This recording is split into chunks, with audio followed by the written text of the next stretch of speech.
Yo alabo la sangre preciosa de nuestro Señor Jesucristo, y que la sangre preciosa de nuestro Señor Jesucristo nos cubra y nos proteja. Amén. Por el poder de la sangre de Jesús, con el poder sacerdotal que me concede Dios a través de la Iglesia, sello puertas, ventanas, cualquier otro lugar por donde pudiera tener acceso cualquier emisario de sectas satánicas, de sectas diabólicas, de sectas masónicas, de grupos de los Illuminati, de cualquier otro grupo, personas que tratan de destruirnos y destruir esta obra de Dios de estos últimos tiempos. Todos y todo queda sellado con la sangre preciosa de nuestro Señor Jesucristo. En el nombre del Padre, del Hijo y del Espíritu Santo. Amén. Virgen Santísima, acompáñanos y protégenos. Cúbrenos con tu manto, estréchanos en tu corazón inmaculado, para estar seguros de tanto peligro de alma y de cuerpo. Amén. Alégrate María, llena eres de gracia, el Señor está contigo.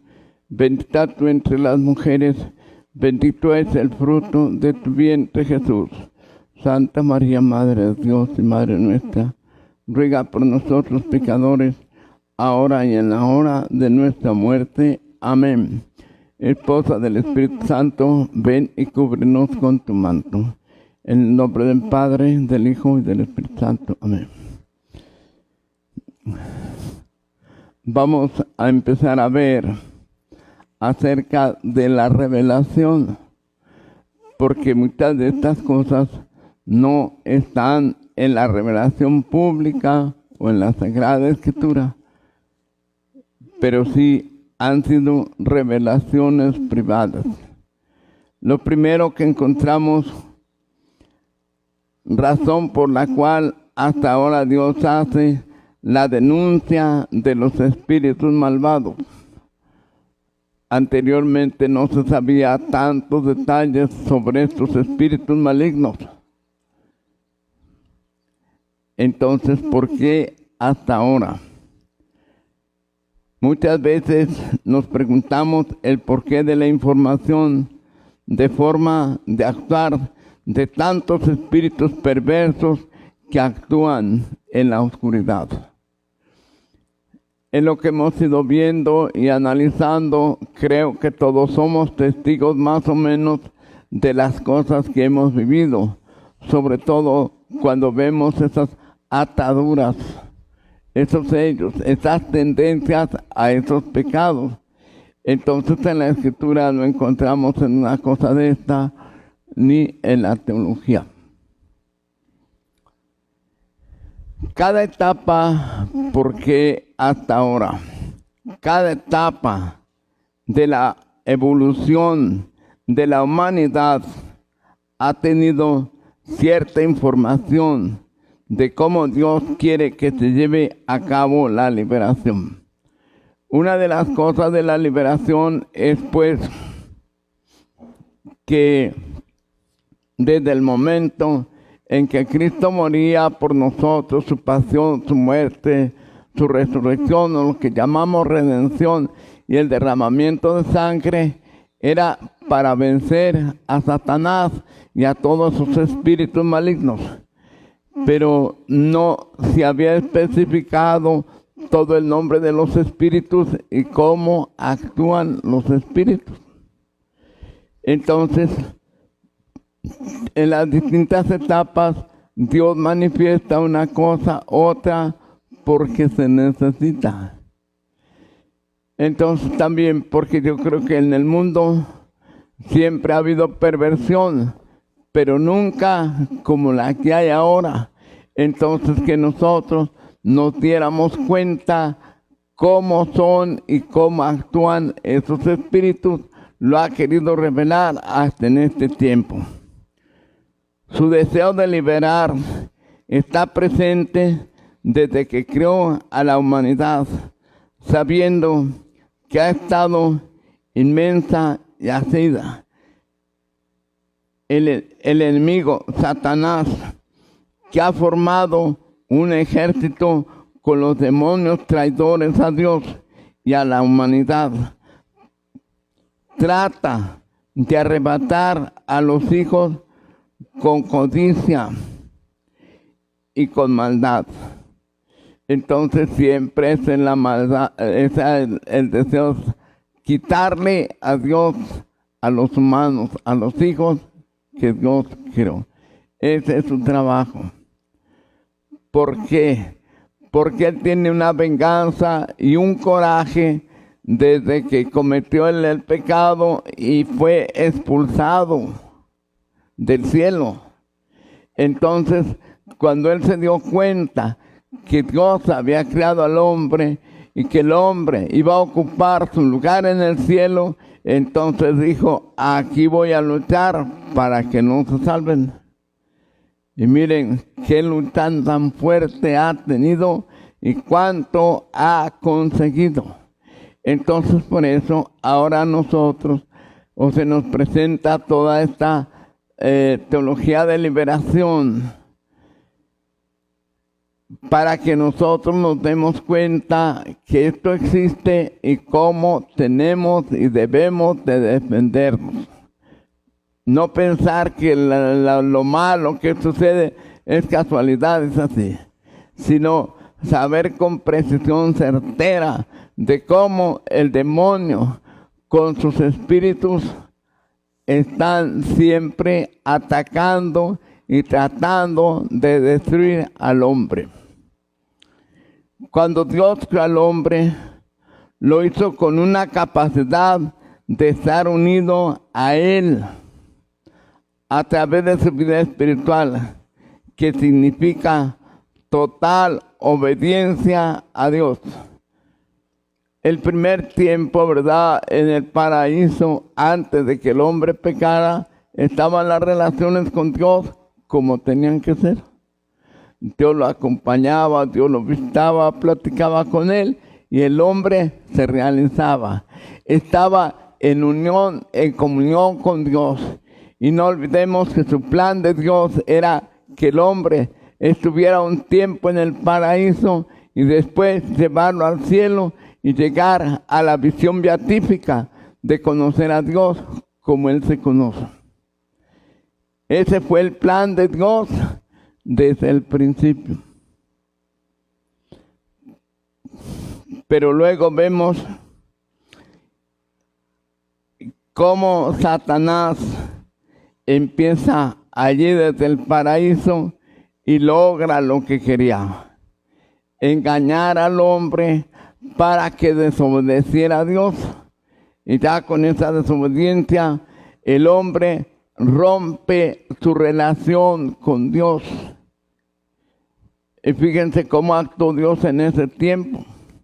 Vamos fuera del paraíso y todo lo que el hombre vino rodando y todo lo que el hombre padeció hasta que viene a Cristo a redimirnos.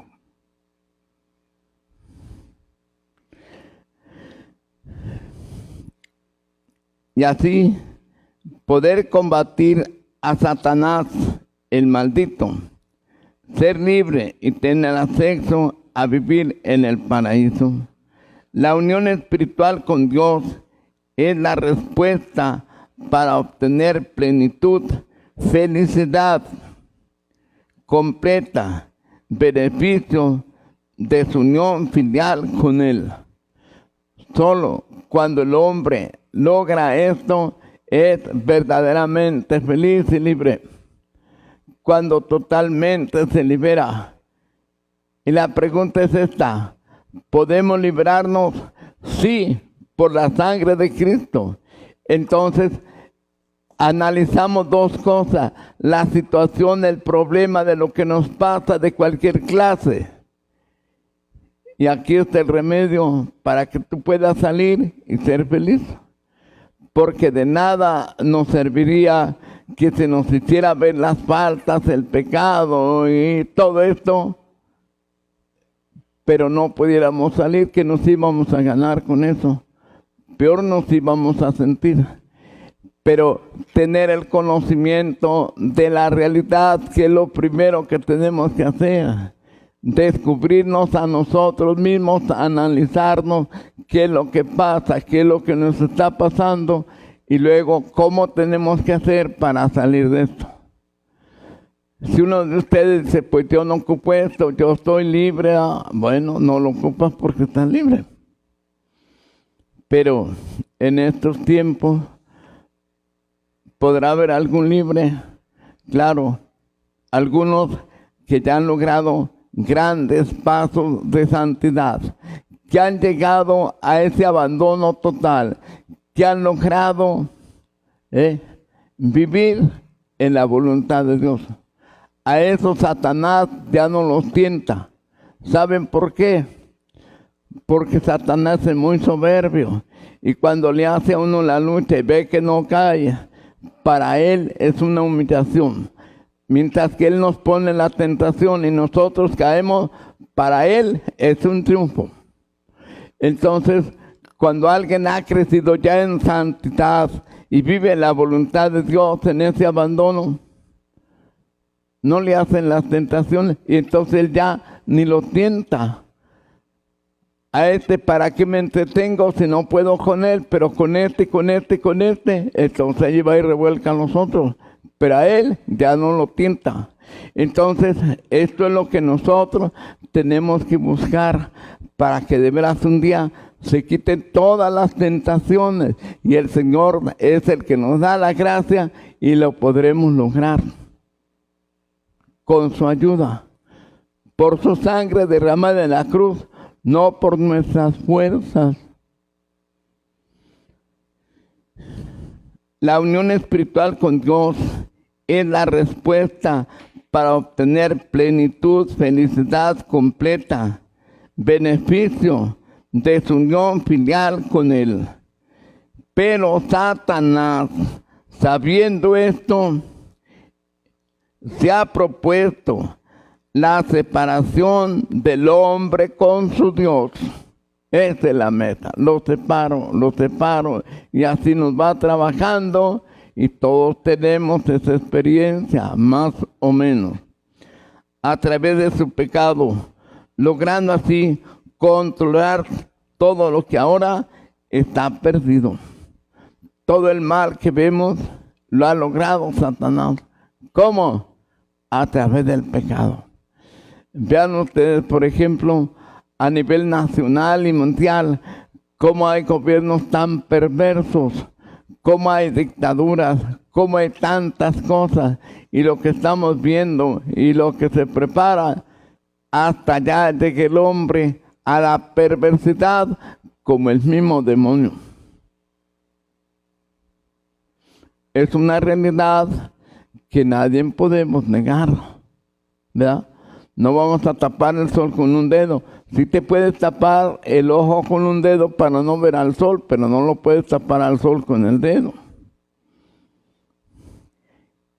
Es por esto que en este momento de la historia de la humanidad, Dios ha decidido que se sepa con toda claridad que todo mal proviene de Satanás, que el pecado no es la raíz del mal, es solo un vehículo, pero que el verdadero origen son el espíritu maligno que controla el enemigo mortal. Entonces, la lucha no va a ser contra el pecado, sino contra Satanás.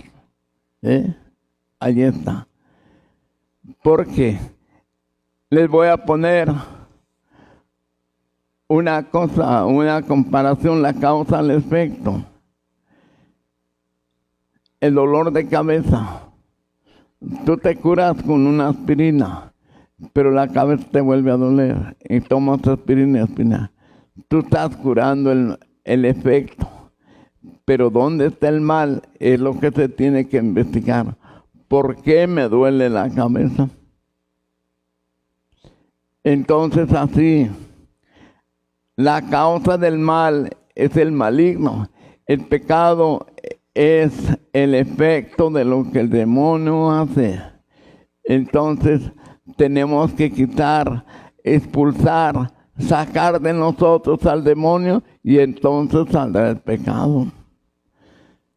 Una persona, por ejemplo, que ha tenido el espíritu de lujuria o de impureza o de cualquier clase de espíritu, no es solo que quites el pecado. ¿Cuántas veces lo has quitado con la confesión y por qué se vuelve a repetir?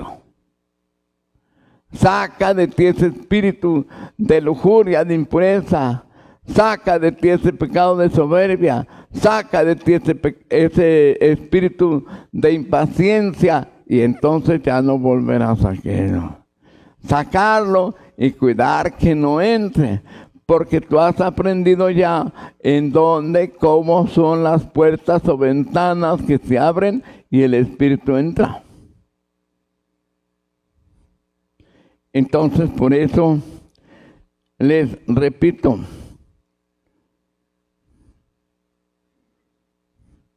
es por eso que en este momento de la historia de la humanidad, Dios ha decidido que sepan con toda claridad que todo mal proviene de Satanás, que el pecado no es la raíz del mal, que es solo su vehículo, pero que el verdadero origen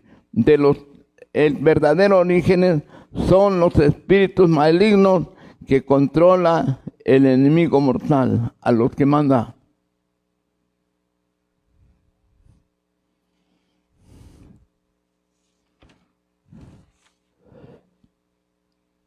Hasta ahora, la lucha que se ha enseñado a través de la iglesia ha sido acabar con el pecado. ¿Qué te dice el sacerdote? Tienes que quitar ese pecado. Haz para dejar ese pecado. Pero no al espíritu que está llevándote a ese pecado. Y como él es tan listo, engaña y nunca va a dejar que tú pienses esto. ¿Qué es lo que vas a quitar de ti? ¿El pecado o el espíritu que hace que cometas ese pecado? Ya se los he explicado que una vez puede ser nada más simplemente un pecado que se cometió una vez y ya se perdió. Pero cuando estás con el mismo pecado y ese pecado repetitivo, como incluso son las adicciones, ¿qué quiere decir? Que en ti está ese pecado.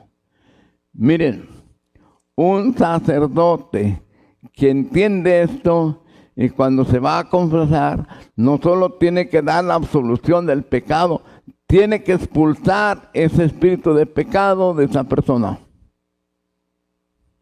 Vamos a suponer que un joven se va a confesar y dice: Padre, me acuso de que he cometido el pecado de la masturbación. Si el sacerdote conoce esto, hace una pregunta: ¿esto te sucede con mucha frecuencia? Sí, Padre. ¿Tú estás dispuesto a renunciar de corazón a este pecado? Sí, Padre. Entonces yo te tomo una renuncia. Renuncias a Satanás, renuncias a obras, renuncias a seducciones, renuncias a este pecado. Sí, Padre. ¿Crees en el señorío de Jesús? Sí, Padre. Entonces el sacerdote, allí con el poder y más, apoyado en el sacramento, expulsa a ese espíritu de masturbación o de impureza o de lujuria. Pero a veces los sacerdotes no entienden y no lo hacen. Y la persona menos. ¿Por qué? Porque muchas veces está el espíritu que no los deja creer que se den estas cosas. El espíritu encubridor encubre para que no se dé cuenta de ver a dónde está el mal y cómo puede sacarse ese mal. Por eso yo les decía que ustedes tienen que ir analizando su vida, analizando su pecado. Entonces, primero, en lo que han aprendido, eso que te pasa se debe a las heridas que hay en tu corazón, de lo que sufriste, de lo que te hicieron. Entonces tú entiendes que de ahí vienen de esas heridas. Entonces tú mismo sella las heridas con la sangre de Cristo. Luego, a causa de esas heridas, ¿qué espíritu tú te estás dando cuenta que ha entrado en tu vida? Por eso se te explica y te enseña. Esto no es teoría, esto es para llevar a la práctica. Entonces tú sabes que ese pecado pues ha estado repetitivo en tu vida. Entonces ya se entiende que está ese espíritu que está manejando. Que a lo mejor duraste un tiempecito sin cometer ese pecado. ¿Por qué? Porque no se presenta la ocasión. Pero en cuanto viene la ocasión o la tentación, allá va. Entonces, ¿qué quiere decir? Que ahí está ese espíritu. Entonces, para que salga el pecado, hay que sacar el espíritu. Porque si solo quitamos el pecado con la absolución y dejamos el espíritu, pues se sigue dando, ¿verdad? Si tú tienes en tu jardín o en tu huerto un naranjo agrio que no se ve para nada y le quitas la naranja, pues agarra, saca el naranjo, ¿para qué lo quieres? No sirve lo que da. Esto es lo mismo. Esto es lo que quiere Dios. Esto no es nomás para que tú tengas una información, híjole, cuántos, es para que tú reconozcas cuántos espíritus pueden estar y que tú aprendas a hacer esa batalla espiritual, reprendas, repudies, expulses de ti ese espíritu. Y también pues es ayudarte con el sacerdote, porque él tiene toda la autoridad y el poder por su sacerdocio. En mi nombre expulsarán demonios.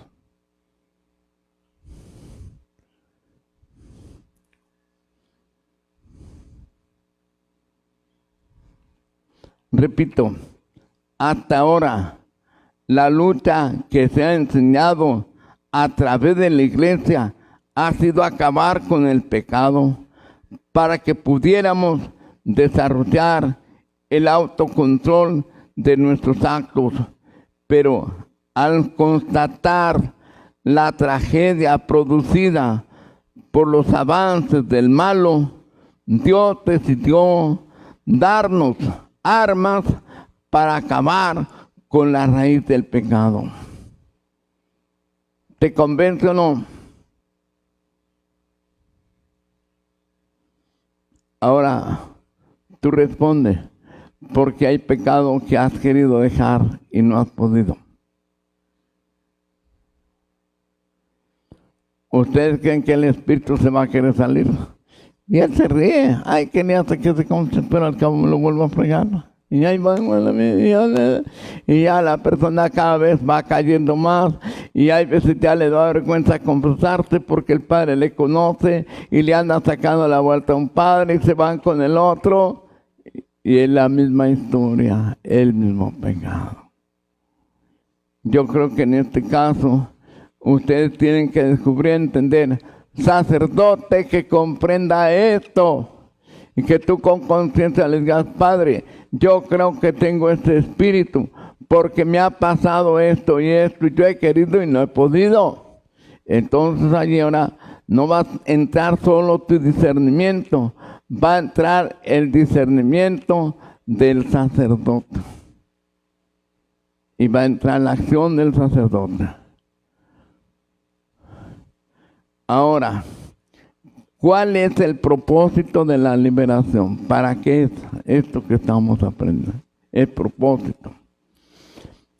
El gran propósito de la liberación, abrir la puerta para que todos puedan entrar al paraíso con libertad. O sea, abrir la puerta, a liberar de esos espíritus, se abra la puerta del paraíso, del cielo, para que todos puedan entrar. Porque de esta manera, como estos espíritus actúan, ¿a cuánto les impiden?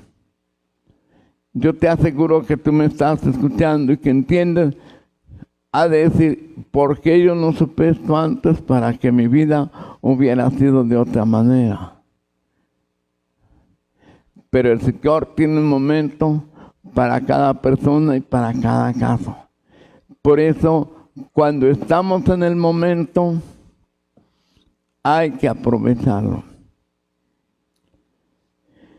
El perdón de los pecados, la redención de la culpa y la liberación de la opresión maligna es lo que hace feliz el paso por la vida y nos da el paso a la vida eterna, donde Dios nos espera para que vivamos la plenitud dichosa de estar con Él, gozando siempre y un gozo en paz para siempre, al morir llegar a tu final. Pero desde ahora tú puedes disfrutar de estas cosas cuando tú estás sanado, cuando tú estás liberado, cuando entonces tú fácil puedes superar cualquier pecado, porque tú crees que es más poderosa la gracia que tú recibiste en el sacramento de tu última confesión, es más poderosa que la tentación que te venga después.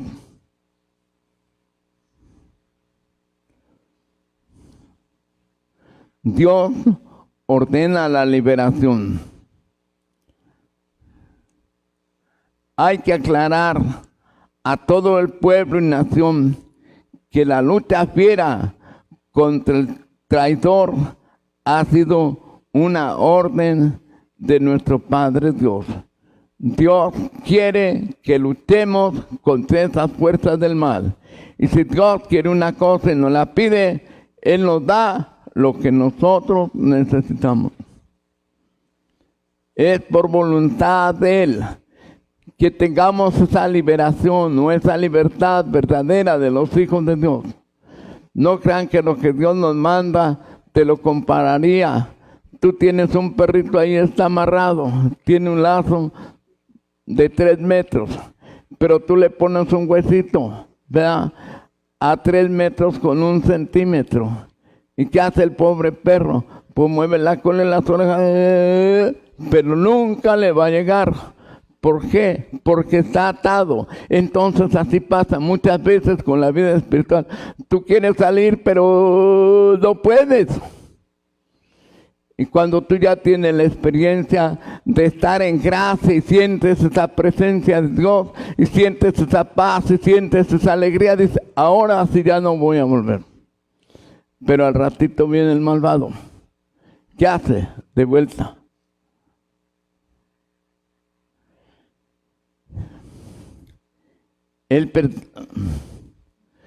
Entonces, es mismo Dios quien ordena el que estemos y vivamos en esa libertad, el que nos da esto. Hay que decir a la jerarquía que aplique todos los recursos de liberación que Dios ha dado a la iglesia desde el día glorioso de la resurrección. Ese día de la resurrección vino ese poder. Y acuérdense cómo Cristo dijo, los apóstoles estaban en casa cerrada por miedo a los judíos, y aparece en medio de ellos, sopla y les dice, ¿verdad?, sopló sobre ellos y les dijo, reciban el Espíritu Santo. A aquellos a quienes les perdonen los pecados, Dios se los perdona.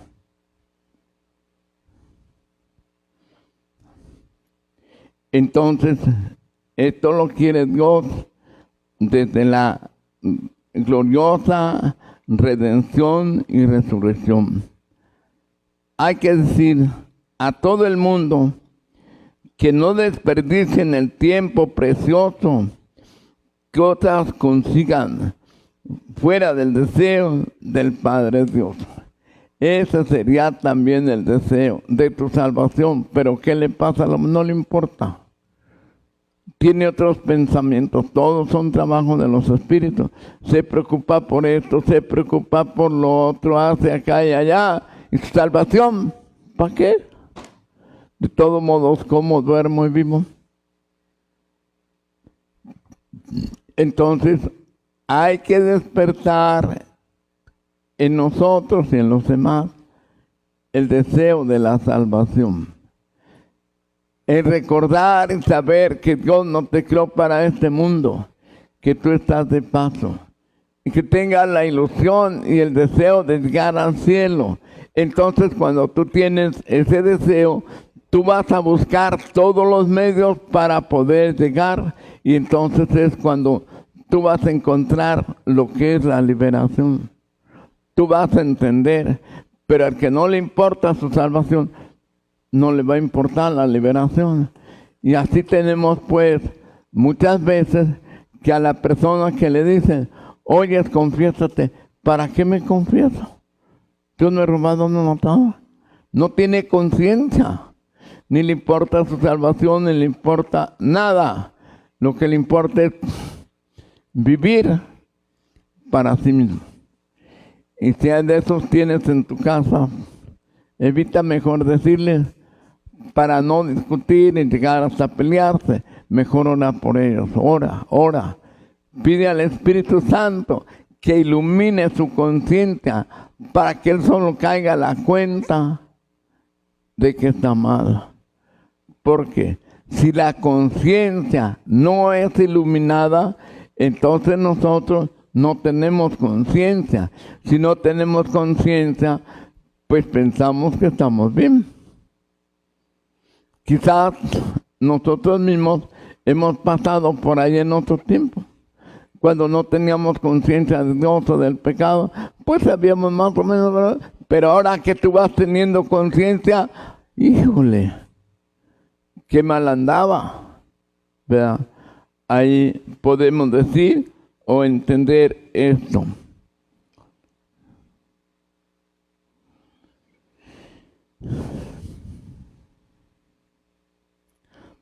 Todo el orbe, pueblo y nación, unan sus esfuerzos para combatir a Satanás traidor. Tenemos que hacer ese combate, tenemos que hacer esa lucha y no pensar que con él no se puede. Porque esa es otra de las cosas que ponen. No, yo no puedo con él. No, yo no puedo con él. ¿Qué dice la gente? ¿Para qué me confío si voy a volver lo mismo? Entonces allí la persona se da por vencida. Él la está venciendo. Ahí ya no quieren hacer nada. Entonces así encontramos mucha gente. Hay que despertar esto en la gente. Hay que llevarlos a que puedan entender. Hay que orar para pedir que en algún momento, empezando con los de tu propia familia, lleguen a tener conciencia de estas cosas y que quieran salir. No es suficiente con hacer la lucha contra consecuencias de la perversión de todo pecado por él provocado y por su ejército de desolación. ¿Sí? No es importante las consecuencias. Hay que llegar al que provoca las consecuencias. Es como te digo, si quitamos el efecto y dejamos la causa sigue provocando el efecto. Y nunca vamos a salir. Liberación es la consecuencia de la expulsión de seres malos, llamados demonios, que son enemigos de Dios y de los hombres, y que obstaculizan la santa unión con Dios.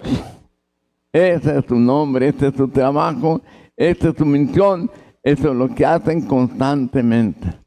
pónganse a pensar cuánto trabajo tienen en este momento. Y están de categoría las potestades, los principados y todo en los gobiernos. Y miren cómo están trabajando a querer deshacer y acabar todo con Dios. Y ellos creen, ¿verdad?, que van a ganar porque hay muchos que lo siguen. Hay muchos que les hacen caso. Pero hay que saber que Satanás está vencido. El día que Dios diga hasta aquí, pop, acaba con todos sus secuaces y todo.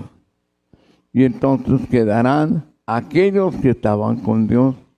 Por eso es urgente que demos este paso, que tomemos conciencia de todas estas cosas. Combatamos con celo, con el gran poder de Dios nos concedió, y aniquilemos prestos a este ejército funesto de espíritus malignos que vagan por el mundo para perder las almas. ¿Cuál es la experiencia que has tenido de ti mismo con relación a estos espíritus? Para ver si estamos entendiendo. Te han dominado, te están dominando, los has podido sacar, has entendido que hay que sacarlos. ¿Cómo tenemos que hacerle? Lo primero es consciente. Por eso yo te explico para que tú tengas conocimiento. Yo te aseguro que muchos de ustedes que me escuchan, antes nunca se les había hablado de esto, ni entendían esto, y ahora se están dando cuenta. Porque es el momento en que Dios quiere hacernos conscientes de estas cosas. A ver, vamos viendo estas enseñanzas, de dónde vienen o cómo vienen. Sería una pregunta, ¿verdad? Hay palabras en la Escritura que son claves de la lucha con Satanás, pero también el Señor ha ido instruyendo y ha revelado. Entonces, ahorita nos vamos a ocupar de lo que es la revelación. ¿Qué son las revelaciones? ¿Cuáles son las características y cuál es el valor de las revelaciones? Primero, aquí estamos hablando de revelaciones privadas. Existen dos clases de revelaciones. Revelación quiere decir develar, mostrar algo que existe, pero que está tapado. Te voy a poner un ejemplo de lo que es revelación. Hay un edificio, una escuela o qué sé yo, ya la terminaron. Y va a ir el presidente o el gobernador para hacer la inauguración. Entonces ahí tienen una placa en donde dice el día tanto siendo gobernador, ¿verdad? Pero le ponen un trapito. Está escrito ya todo, pero no lo puede leer porque está tapado. En el momento de la inauguración recorren la cortina y ya aparece. Entonces eso viene siendo la revelación. Las cosas que ya están, pero que no las podemos entender o ver todavía. Entonces al revelarla es como es escrito, le quitamos la cortinita y entonces nosotros ya podemos leer el contenido del escrito. La revelación viene del latín revelare, quiere decir quitar el velo, manifestar una cosa oculta. Ya existe, pero no la hemos visto. Ya existe lo que va a pasar, pero no lo hemos visto. Ya existen esos demonios que siempre han trabajado así, pero no se había revelado. No sabíamos que existían. Entonces, por eso, la revelación a eso nos lleva. En el sentido estricto de revelación, son actos sobrenaturales por medio del cual Dios comunica al hombre sus enseñanzas y su voluntad, ya sea inmediatamente por sí mismo o ya sea mediantemente a través de un intermediario autorizado. La teología católica ha hecho siempre una clara distinción entre revelación pública y revelación privada. Todo es una revelación. Vemos, por ejemplo, cómo se revelaba Dios al pueblo judío o al pueblo hebreo en un principio. ¿Cómo se reveló después de que viene Cristo? Todas esas cosas ya existían. Por ejemplo, el misterio de la Santísima Trinidad ya existía y en el Antiguo Testamento no se reveló. Entonces el hombre tenía otra idea. Creía que en Dios solo había una persona y que Dios era así y así y así. Pero cuando viene Jesucristo, Él revela la verdadera identidad de Dios, que en Dios había tres personas y que Él era la segunda persona, que era el Verbo que se hizo hombre o se hizo carne y habitó entre nosotros, y que después de que Él se fuera iba a enviarnos al Espíritu Santo, y que es el Espíritu Santo el que ahora nos está enseñando, el que está aquí presente para que esto estemos diciendo. Entonces, hay una revelación pública y una revelación privada. La revelación pública, para que entiendan, es la que está dirigida a toda la humanidad como objeto universal. Tuvo inicio desde el alba de la humanidad con nuestros progenitores, como enseña el Concilio Vaticano II. Dios, queriendo abrir el camino de la salvación sobrenatural, desde el principio se manifestó a sí mismo a los progenitores después de su caída con la promesa de la redención. Los consoló con la esperanza de la salvación y tuvo constante cuidado de género, tuvo distinto cuidado con el género humano. Entonces Dios se reveló después de la creación y todo esto, y siguió acompañando al hombre, nunca lo dejó, pero de distintas maneras Dios se iba revelando. Todo esto es en la revelación pública. Después de que Dios habló por medio de los profetas,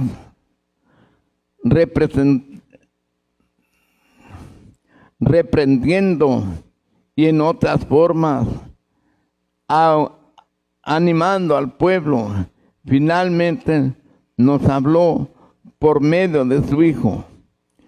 Y así podemos leer en la carta a los Hebreos, que nos dice así: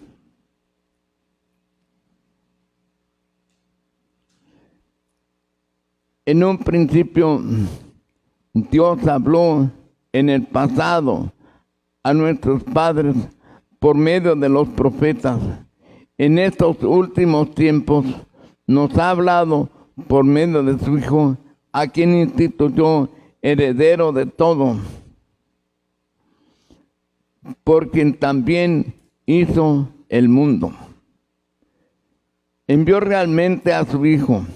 Esto es el Verbo eterno que ilumina a todos los hombres para que vivan entre los hombres y les explicara los secretos de Dios.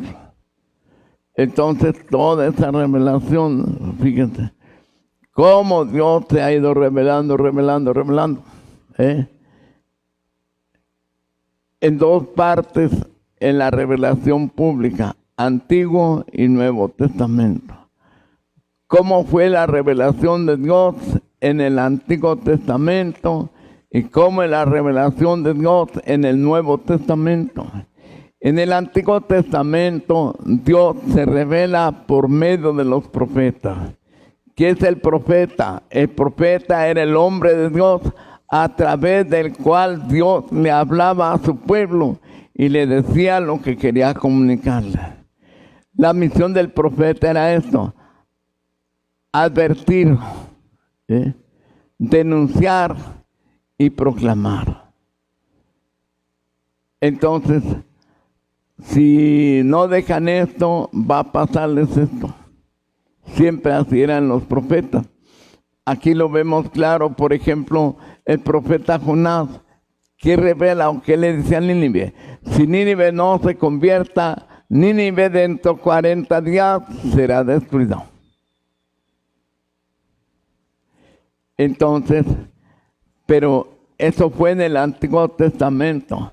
Pero ya al llegar a la plenitud de los tiempos, cuando el pueblo ya estaba, entre comillas, preparado, entonces se revela a través de su Hijo. Pero luego vemos que muchos no aceptaron a su Hijo, su revelación, ¿verdad?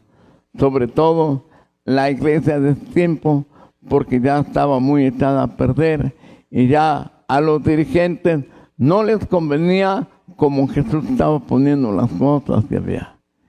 Ellos eran gente acá, mira, arriba sobre todo, ocupaban los mejores puestos, los mejores lugares, querían que todo lo que dice el Evangelio.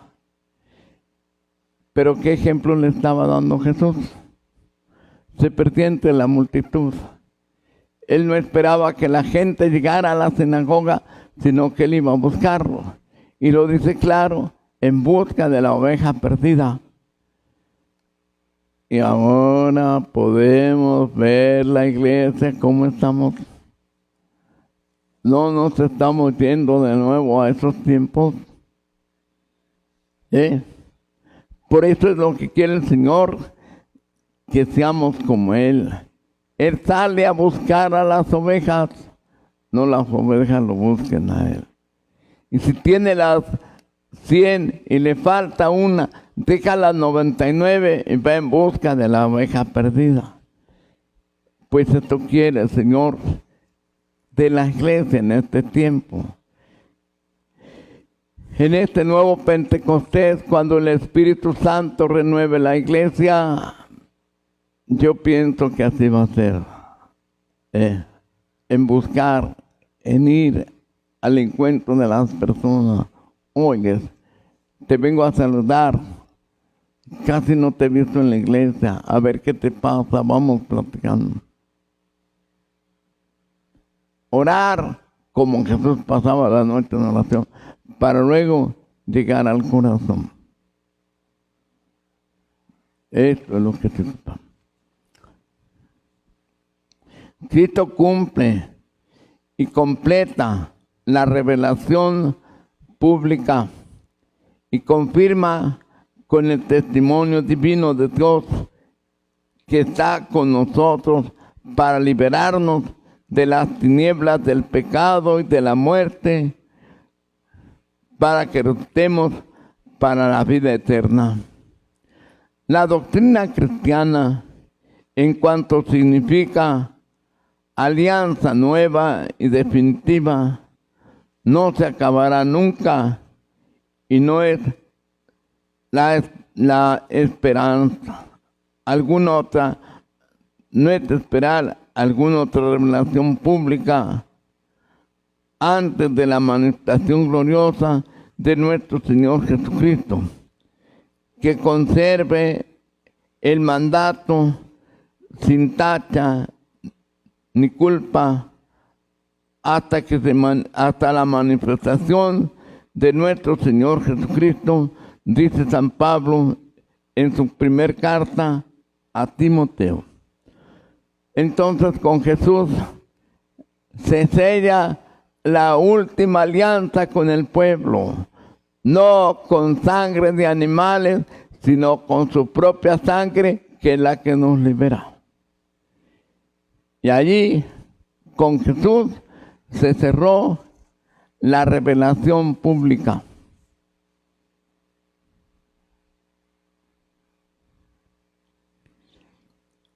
La revelación pública se divide en dos grandes periodos.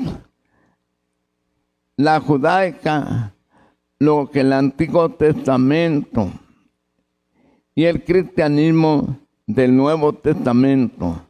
Toda ella está contenida en la Sagrada Escritura y en la tradición. Entonces, ahora, hay que entender esto. La revelación pública es obligación creer lo que allí se dice. El que no lo crea, sea anatema o excomulgado. Entonces, está allí, ¿verdad?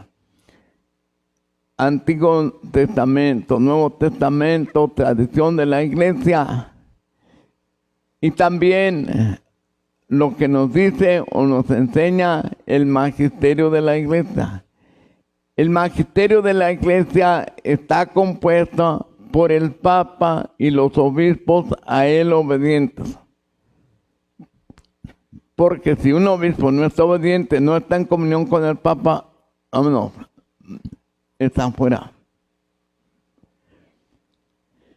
Entonces nadie puede negar nada de lo que nos enseña la revelación pública, ya sea lo que se contiene en el Antiguo o Nuevo Testamento, en la tradición de la Iglesia y en lo que nos enseña el magisterio de la Iglesia. Por eso el magisterio de la Iglesia tiene autoridad para declarar dogmas de fe, aunque no están en la Escritura. Por ejemplo, María fue concebida sin la culpa original. Dogma de fe. María subió en cuerpo y alma al cielo. Dogma de fe. Entonces, todo lo que sea revelación pública obliga a creerlo. No es para que pongas a razonarte si estás de acuerdo o no estás de acuerdo.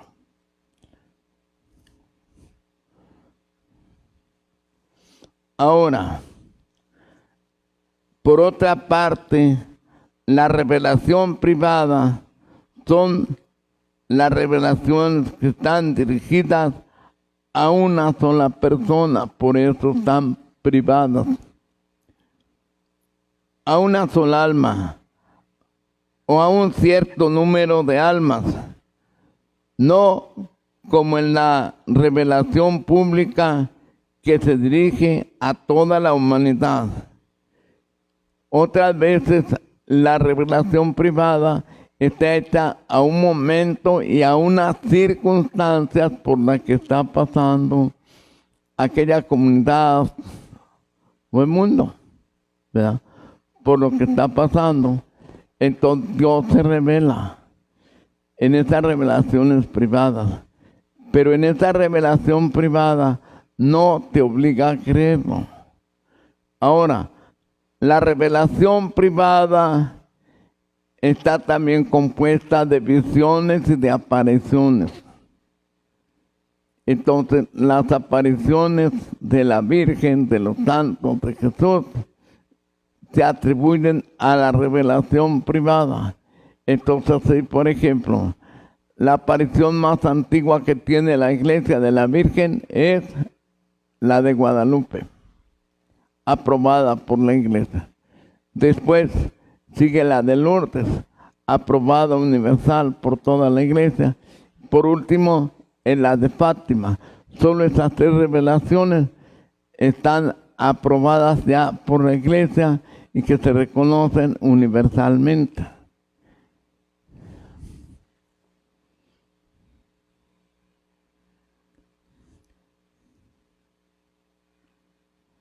La revelación pública se dirige a toda la humanidad, sin que sea necesariamente objeto de fe universal, redunde en suceder mediante apariciones, locuciones, etcétera, utilizando los sentidos exteriores o también mediante visiones, revelaciones, etcétera, utilizando facultades internas.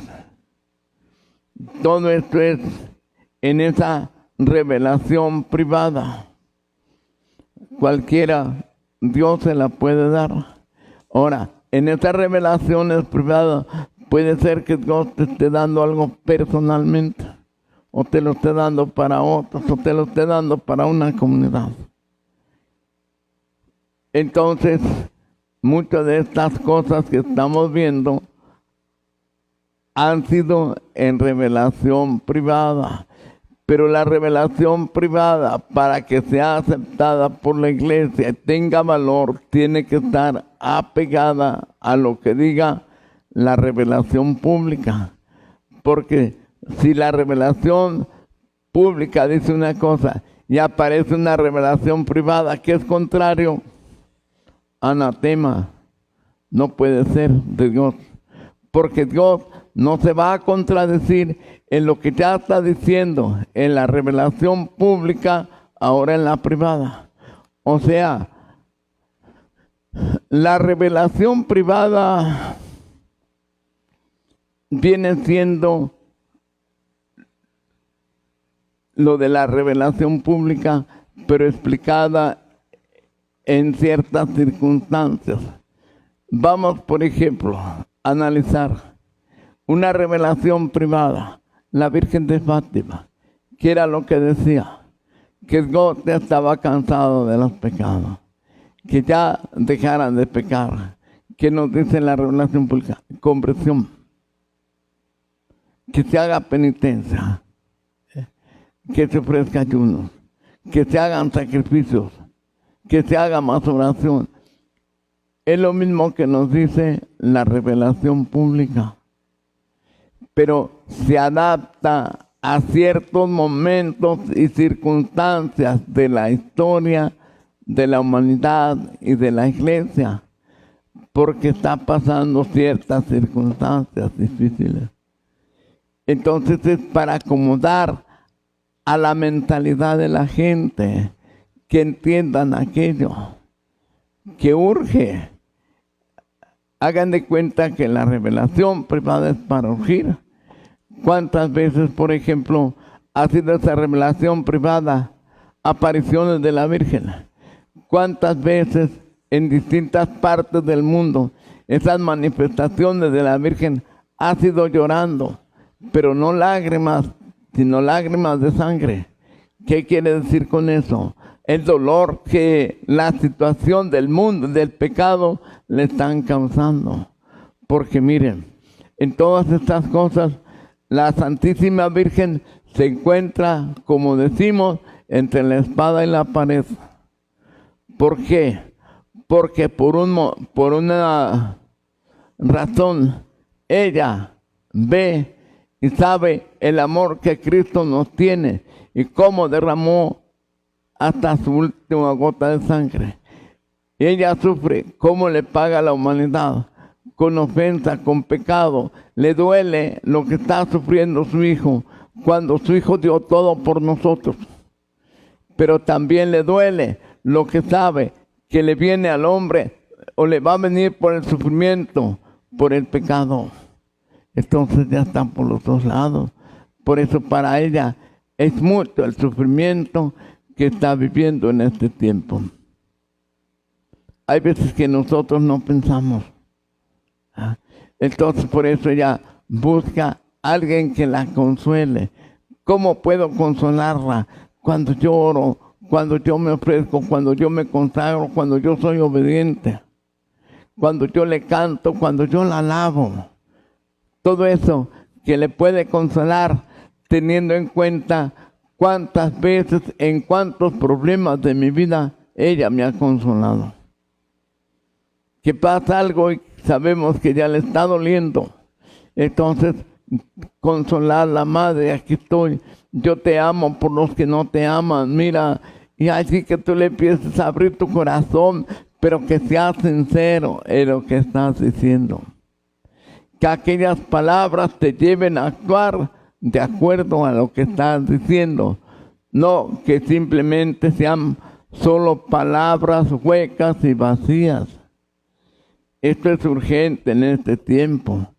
Pero lo más grande es cuando uno llegue a abandonarse. Aquí estoy, Señor, para que hagas conmigo, de mí, lo que tú quieras. Porque entonces Él cuenta 100% con esa persona para lo que te están estando en el mundo. Entonces Él va a permitir eso en nosotros. O puede manifestarse ya cuando ve que esa persona se ha entregado a Él, cuando ve que esa persona se ha retirado de lo que es pecado, cuando ve que esa persona se esfuerza solo vivir para Dios, agradar a Dios, porque eso es lo que quiere la Virgen. ¿Qué fue lo que hizo en las bodas de Caná? ¿Qué fue lo que dijo? Llamó a los criados y los presentó ante Jesús y dijo, hagan lo que Él les dice. Cuando nosotros pedimos algo a María, también hay que entender eso, que para que ella o para que Jesús haga el milagro, ella intercede, hagan lo que Él les diga. Entonces los criados hicieron lo que Jesús les dijo, llenen esas tinajas de agua, y ellos las llenaron. Después lleven al mayordomo. Entonces el mayordomo probó el agua que se había transformado en vino. Era el milagro en las bodas de Caná. Entonces también la verdadera devoción a María consiste en hacer lo que Jesús nos dice. ¿Y qué es lo que nos dice Jesús? Lo que está en sus mandamientos. Es una cosa que está nueva. Es una cosa que todos sabemos. Es una cosa que está a nuestro alcance. Pero que muchas veces no queremos. Entonces hay que tomar conciencia. Hay que entender estas cosas. Hay que tener ese sentido de razón para responder y corresponder a lo que se nos dice, a lo que se nos pide, para que la obra de Dios se realice en nosotros. Entonces, esto es lo que podemos decir con relación a lo que son la revelación privada. Repito por último, la revelación privada puede estar mediante apariciones. 2, mediante locuciones interiores, utilizando los sentidos exteriores, o también mediante visiones, revelaciones, etc., utilizando las facultades internas. O sea, una visión de la Virgen puede ser usando las facultades internas o externas, como ver a esa imagen. Pero es una presencia que se hace donde no es una imagen, es ella. O interna, tú dentro de ti con tus ojos cerrados estás viendo a la Virgen. Entonces puede ser locución, también puede ser la locución usando los sentidos internos o externos, en que tú alcanzas a escuchar con tus oídos la voz de Jesús o de María quien te está hablando, o interno cuando tú escuchas esa locución en tu corazón. Todo esto pues pertenece a la revelación privada. La Iglesia, tanto como reconoce pues la revelación pública, también reconoce y acepta la liberación privada. Por ejemplo, en los casos quizá revelaciones privadas y que esté dando el Señor a través de esa revelación privada, escritos, enseñanzas que sean más universales. ¿Vea? Entonces, la iglesia estudia aquello para ver. Y hay veces que para darle el visto bueno pasan muchos años. Y entonces ya aprobar lo que aquella persona escribió, ya se murió, y hasta para canonizarla, entender que por los escritos es una señal que es santo. Y hay veces que se entretiene. Entonces, cuando la iglesia ve que aquella revelación privada no va nada en contra de la revelación pública o de lo que enseña la iglesia, puede seguir adelante. Pero cuando encuentra algo que ve en contra de esa revelación pública, no es verdad y ya es un engaño del enemigo. Porque si es de Dios, no puede ir Dios en contra de lo que dice públicamente diciendo algo privado. Entonces hay veces que hay gente que según le habla a Dios, pero lo que está diciendo son herejías, son cosas contrarias. Entonces, ¿cómo se va a aceptar aquello?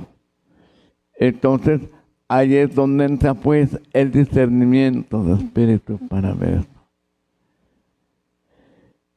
Termino hoy con esto. Para mañana veremos las características de la revelación privada, según la teología católica, que es lo que nos dice, ¿verdad? Señor, agradecemos tu amor y tu bondad, tu misericordia y tu compasión para nosotros. Gracias porque nunca nos has dejado solos, porque siempre has hablado a la humanidad de distintas maneras, de acuerdo a las circunstancias que se están viviendo. Como ahora tú en este tiempo te manifiestas de esta manera, dándonos esta revelación acerca de lo que tiene que ser una liberación integral, de cómo nos quieres libres, de cómo nosotros, todos, laicos y con más razón sacerdotes, podemos y debemos expulsar de nosotros a esos espíritus malignos que solo hacen vagar por el mundo para perder almas. Gracias, Señor. Danos más esa confianza, danos más ese entendimiento, esa sabiduría para poder comprender y convencernos de todas estas cosas, para actuar de acuerdo a tu voluntad, de acuerdo a lo que tú nos dices o nos mandas. Gracias, Señor, por todo ese amor que tú nos tienes. Gracias porque tú nunca abandonas a tu pueblo. Gracias porque tú estás siempre con nosotros, aunque muchas veces no te sentimos, pero sabemos que tú nunca nos has abandonado ni nos puedes abandonar. Gracias por lo que nos enseñaste en este día. Virgen Santísima, continúa con nosotros. Cúbrenos con tu manto, estréchanos en tu regalo, guárdanos en tu corazón inmaculado, porque solo allí podemos estar seguros ante tanto peligro de alma y de cuerpo. Amén. Alégrate María, llena de gracia, el Señor está contigo. Bendita tú entre las mujeres, bendito es el fruto de tu vientre, Jesús. Santa María, Madre de Dios, Oh María concebida sin pecado, rugar por nosotros que recurrimos a ti. La Virgen María es nuestra protectora, nuestra defensora. No hay nada que temer.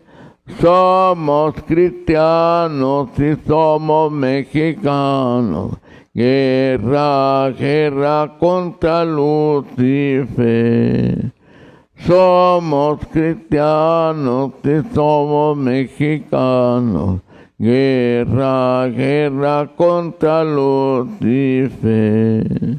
Que el Señor diga cuál es tu mal y nos lleve a la vida eterna. Amén.